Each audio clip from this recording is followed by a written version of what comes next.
Hello everyone, Mr. Lipchick here, and our topic of discussion today will be influence in Congress.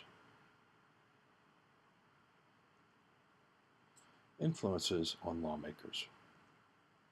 Lawmakers are influenced by a variety of factors.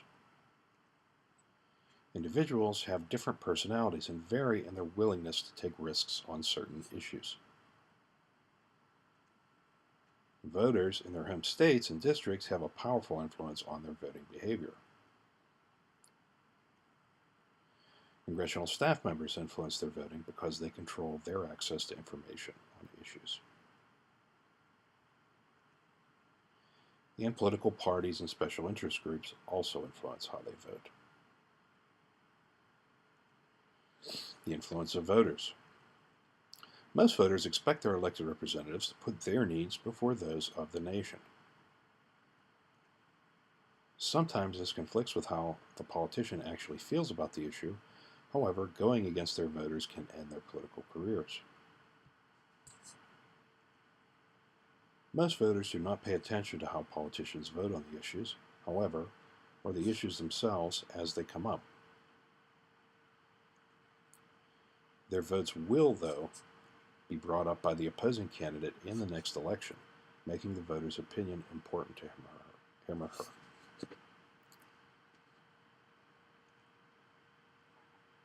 Lawmakers make frequent trips home to talk with constituents about the issues. They also pay attention to messages sent from voters. Personal calls, letters, and visits are given the most weight. If you're willing to take the time to make a call, make a personally written letter, or go to their office, it says that you are very concerned. Faxes, form letters, and pre-printed postcards are ranked low in regards to influence because these are easier to send out, and they're often inspired by an interest group. And finally, emails are ranked the lowest in their influence because they are so easy to send. You can fire one off in a minute. It does not take a great deal of effort. Many lawmakers use surveys. Some use surveys on their websites, and there are potential inaccuracies in this because not everyone has a computer. When preparing for elections, they rely on advice from professional pollsters. They are trained in the use of polls to accurately measure opinions of the voting public. They understand statistics and the importance of random samples. The wording of the polls is important because it can influence how people respond to it. So if the question isn't phrased appropriately, you can get results that are not accurate.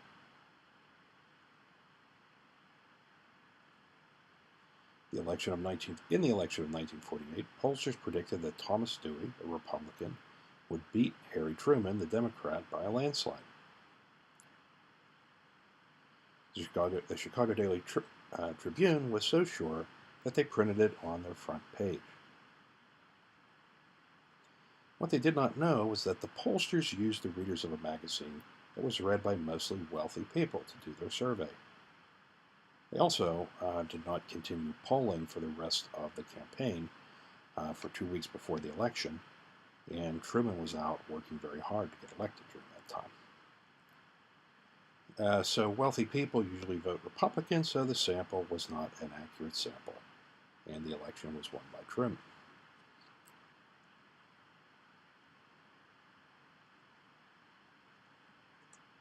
Politicians also have key supporters who offer critical help in their elections.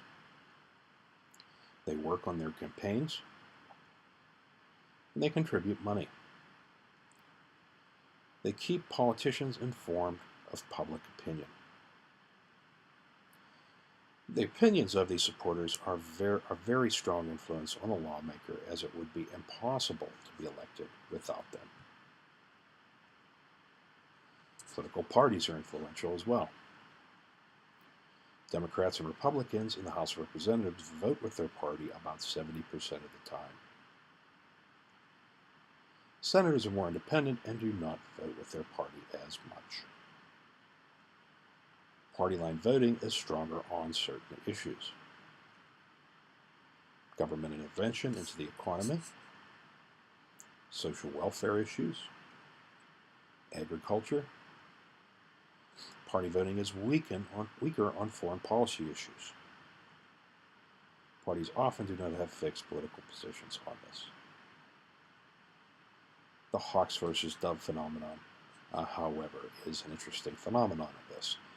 If the president happens to be a Republican, and that Republican is trying to make war, the Democrats will often become doves and try to cast that president in a bad light in Congress to make that person look bad in the next election. Whereas if it's a Democrat in office, the Republicans will do the same thing. So it's an interesting phenomenon. Republicans and Democrats tend to vote with their parties as they share the same general beliefs. Democrats favor social welfare programs, public jobs programs, lower taxes for working people, and government regulations on business, primarily because they are supported by mostly lower and working class individuals. Republicans favor lower taxes, pro-business and economic policies, and less government intervention into the economy. Lawmakers in both parties often do not have strong opinions on certain issues and therefore vote with their party. Congressional party leaders in the House and Senate work together to get their members to vote according to the party position. Sometimes opposition is created in order to turn the matter into a political issue that will gain them favor with the voters. Usually, party leaders will use persuasion to get their members to vote the party line. Influence of the president. Presidents work to get Congress to pass legislation that they and their party support. They use influence public opinion through television appearances to put pressure on Congress. And they can use their power to influence lawmakers by withholding their support. Lyndon Johnson was the most influential president with Congress in history. He would stand toe-to-toe with Congress and give them what became known as the Johnson treatment. As you can see on the left, he was a big, imposing individual, and he would intimidate them into voting for his bills. Johnson got more legislation passed than any president in the history of the United States. Presidents also use enticements to get congressmen to vote in favor of their issues. Ronald Reagan used to invite congressmen onto the presidential yacht for a ride to discuss important issues. This was considered a great honor. Dinner at the White House with the president and his wife have become a traditional enticement. Political interest groups. Political interest groups have grown very powerful over the years. They are represented by professional representatives known as lobbyists. Lobbyists are defined as professionals hired by interest groups to try to influence congressmen in favor of policies favored by the groups they represent. Lobbyists visit lawmakers' offices and convince them to support or defeat certain legislation.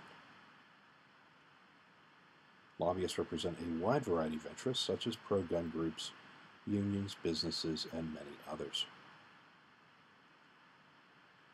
Political action committees. Political action committees, or PACs, are large fundraising groups that support similar political interests. They pool their resources of certain political interests in order to have more power over the elections. This puts millions of dollars in campaign contributions at their disposal. Contributions are from individual group members.